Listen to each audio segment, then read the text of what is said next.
शिखा की नई नई शादी हुई थी। उसका मायका और ससुराल दोनों कानपुर में ही थे, इसलिए उससे मिलने उसके भाई अक्सर आते जाते रहते थे। ये बात शिखा की सास मीना को बिल्कुल पसंद नहीं थी। मम्मी जी, आज राहुल भैया आ रहे हैं। कौन, तेरे चाचा का लड़का? जी मम्मी जी। अरे पर वो तो दिल्ली में रहता है ना। हाँ मम्मी जी, उन्हें कल सुबह दिल्ली के लिए निकलना है, तो वो आज मुझसे मिलते हुए कल सुबह यहीं से निकल जाएंगे। हमने तो धर्मशाला खोल रखी है ना। कुछ कहा क्या मम्मी जी? मैंने कहा हाँ हाँ, आने दे तेरे भैया को, जमकर खातिरदारी करेंगे। अब तो कुछ करना ही पड़ेगा, इससे पहले कि मेरा घर धर्मशाला बन जाए। ये कैसी बातें कर रही हो मीना? सच ही तो कह रही हूँ। अभी इसकी शादी को साल भर भी नहीं हुआ और आए दिन इसके घर वाले आ धमकते हैं। अरे तो क्या हुआ, वो इसी शहर में रहते हैं तो हाल चाल लेने आ जाते हैं। इस बार मैं उनका हाल और चाल दोनों ही बिगाड़ दूंगी। अब बहुत हो गया जी। अरे ये कैसी बातें कर रही हो, हे भगवान, बस आप तो देखते जाइए। शाम को राहुल आता है। नमस्ते आंटी, कैसे हैं आप लोग? हम लोग तो ठीक है, तुम कैसे हो बेटा? मैं भी अच्छा ही हूँ आंटी। बस आज रात के बाद नहीं रहोगे। चलिए भैया, मैं आपको हमारा घर दिखाती हूँ। रात में खाने के टेबल पर शिखा, रोहित कहीं दिखाई नहीं दे रहा। जी भैया, वो ऑफिस के काम से बाहर गए हैं, कल शाम तक आएंगे। अच्छा अच्छा। बेटा, क्या तुम भूत प्रेत में मानते हो? नहीं नहीं आंटी जी, पर अचानक आपको ये ख्याल कहाँ से आ गया?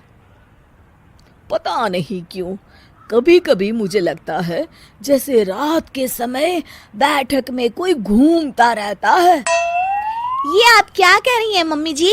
हाँ, तुम लोग घबरा ना जाओ, इसलिए मैंने आज तक इस बारे में कुछ नहीं कहा। ये आपका वहम होगा आंटी जी, ऐसा कुछ नहीं होता। हो सकता है। चलो अब मेरा सोने का टाइम हो गया है तो चलती हूँ मैं। शिखा बेटा, राहुल के सोने की व्यवस्था वहीं दीवान पर कर देना। जी पापा जी। अब चलिए भी। अच्छा, तो बैठक में सोने वाले हैं साहबजादे। क्या बड़बड़ा रही हो? कुछ नहीं, आप सो जाइए। मीना और महेश के सोने के बाद शिखा और राहुल आपस में बात कर रहे होते हैं, तभी डोरबेल बजती है। अरे आप! सरप्राइज! काम जल्दी खत्म हो गया तो मैं आज ही चला आया। ये तो बहुत अच्छा किया। देखिए राहुल भैया भी आए हुए हैं, आप दोनों का मिलना भी हो जाएगा। कैसे हो रोहित? मैं तो ठीक हूँ भैया। शिखा, मैं भी आज यहीं सो जाता हूँ, राहुल भैया से बातचीत भी हो जाएगी। अच्छा अच्छा ठीक है। मीना आधी रात को उठती है, कंबल मुंह से पैर तक ओढ़ के डंडा लेके बैठक में आती है और देखती है दीवान पर चादर ओढ़े कोई लेटा हुआ है। देखो तो कैसे मजे से सो रहा है बहन के ससुराल में। मीना ताबड़तोड़ 4-5 डंडे मार देती है। अरे मर गया, अरे बचाओ बचाओ, कौन है? मीना जल्दी से अपने कमरे में भाग जाती है। हे भगवान, ये मैंने क्या किया? ये रोहित कहाँ से आ गया? लगता है ये नालायक राहुल मेहमानों वाले कमरे में सो गया होगा। आज तो इसकी खैर नहीं। उधर बैठक में, अरे क्या हुआ रोहित? मैं बाथरूम में था, तुम्हारे चिल्लाने की आवाज सुनी। पता है भैया, मैं सो रहा था, अचानक से कोई आकर मुझे डंडे मारने लगा। ये क्या कह रहे हो? लगता है तुम भी आंटी की तरह भूत प्रेत में मानते हो। नहीं नहीं भैया, सच में कोई आया था।